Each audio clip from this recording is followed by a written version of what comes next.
pretty neat that you have examples of working games.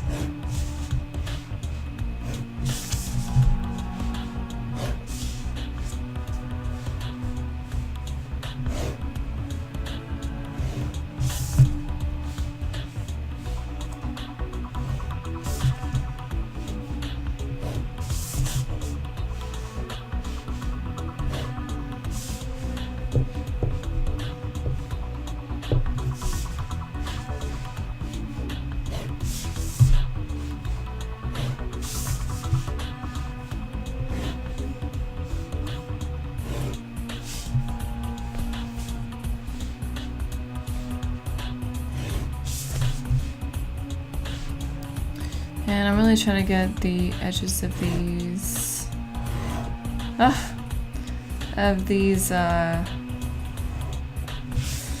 whatever you call them, trapezoids, planes lined up. Because ultimately you want to get the intersection point between all of these on the diagonal and also the horizontal and vertical lines, so that you can create your ellipses.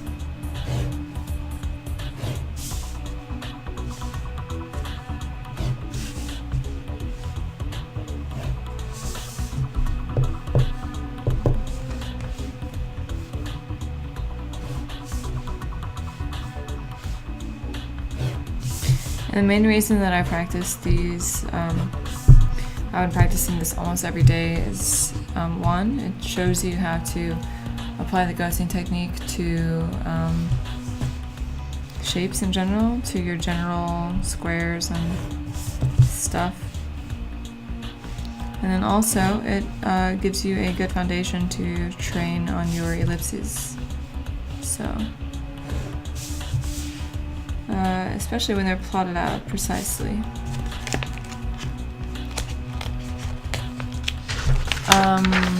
Ran out of time. Star Trooper. D for Dan. Do you draw every day? For the most part, yes, I do. There was one day this week that I did not do any drawing.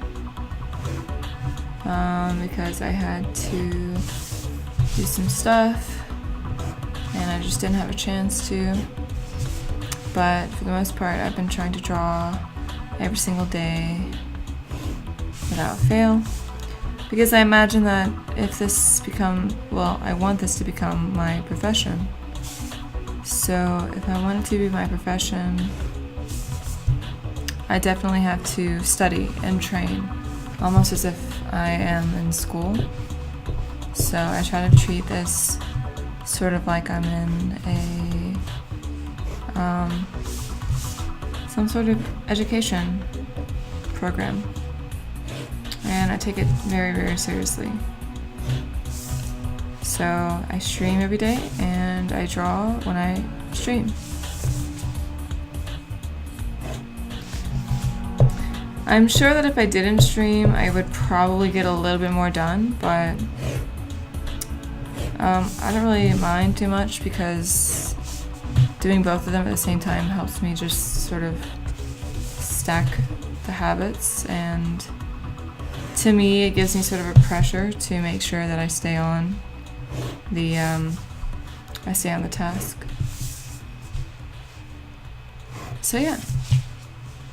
And also it's really fun because I like talking to people, and you know, when I'm drawing, it's kind of nice to just be able to like look up and then like look at the funny chat or talk to people about whatever is going on, especially in those 5-minute breaks. Yeah, and also, you know, I really, I think that I have the ability to get a lot better than I currently am. So I really just want to document like everything I do, because it's like I rarely see like a really great artist showing their old shitty work.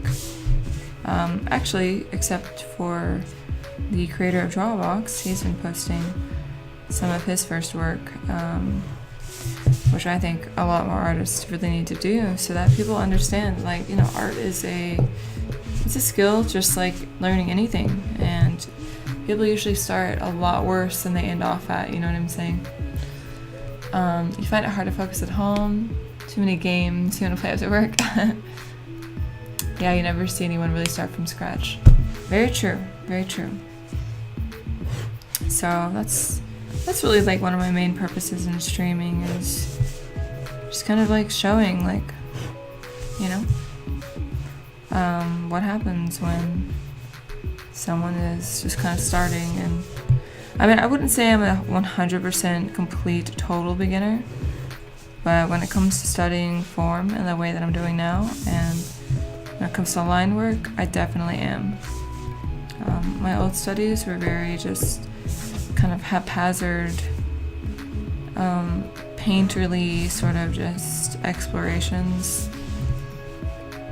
and I didn't really know anything about line at all, and my line work was just awful, and to this day I still really struggle with it, because I struggle with making extra lines that really shouldn't be there. But ultimately, the reason I think that's an important skill to develop is because if you're making extraneous lines, typically that means that the image of what you're creating is not really solidified in your mind. So the more you can really solidify your plan and what you're going to create in your head before you even make a mark on the page, I really think that honestly makes you a better designer overall. And you know, that's not just me saying that, like, that's kind of the conclusion I've come to after listening to a lot of Feng Zhu and various other artists who talk about their process. So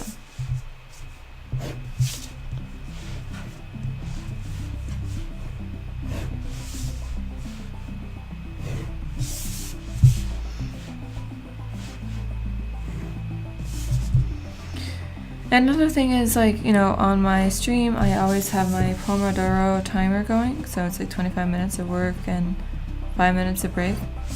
I hope that people, like, if they stop by, you know, they follow along with at least one, because honestly, dude, you would be really surprised where 25 minutes of focused effort could get you on whatever it is that you're trying to do.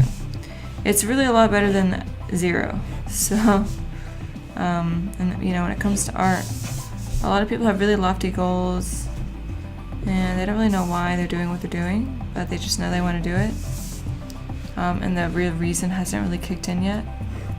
And I think that's totally a fine place to be, but I think it's also really important to not forget about progressing toward your improvement goals.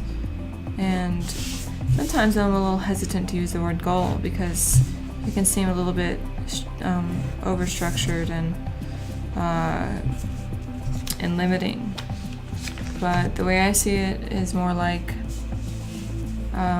just getting in raw practice time every single day is inevitably going to get you a little bit closer to your own personal standards. And I think of it more as personal standards than goals. Because for me, like, you know, my personal standards, I consider myself someone who should be good at drawing, because I have, like, even remotely any visual acuity. So why not develop that skill, especially when I enjoy it? And I also really like stuff like paper and pens. Like, I really like the utensils and just the whole experience overall. So why would I not, you know?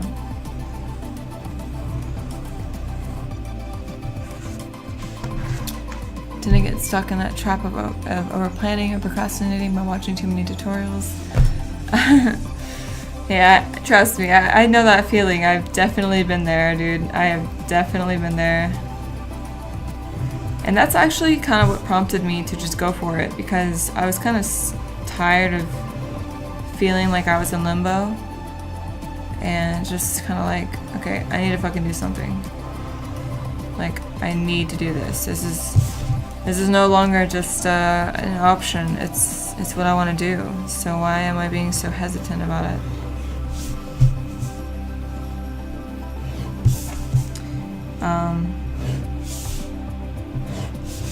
But yeah, I think there's something that has to click in the brain for you to really decide, like, this is who I am. You know, this is who I am. These are the skills I have.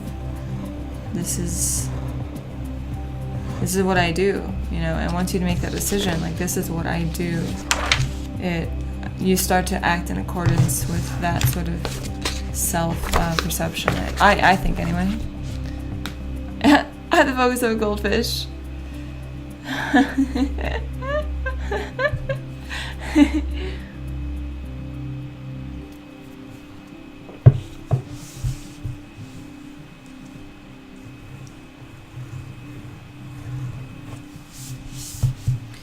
I'd say my focus is pretty good when it comes to things I want to do. When it comes to things I don't want to do, my focus is pathetic, to say it lightly. But, you know, I find that sort of lack of focus it's almost a resistance, you know. It's like there's a river of life that's always flowing, you know. It's like this kind of sense of, this is what should be happening, this is what you should be going for, these are the things you need to do. It's truly like a current that's kind of like, you know, picking you up and is carrying you. And I find that when there's something I don't really want to do, I really resist that current, and I'm really just like, I want to escape it. I want anything that gets me out of that feeling like I have to do what I really don't want to do. And I don't really think that's a bad thing, you know. I think if you're feeling that way, it might be just telling you that, well, I don't like doing this, you know, like I just don't even like it. But sometimes I find when you power through that, it really can lead to interesting things. Like, you get new skills, you meet new people, you see things in a new way. And 9 times out of 10, you are improving your logical processing ability by doing some of those things you really don't want to do. Like, for example, say you have a lot of math homework and you're just like, fuck this math homework. Or say you have some work you don't want to do and it's like the problem is really vague and there's no real immediate solution. And you're like, man, I don't want to do this shit. But you do it anyway. And then once you go through that process, like, I feel like your brain sort of makes these kind of connections that just allow you to think of life in a different way. At least in my experience. And that's even with the things that I absolutely fucking hate, so.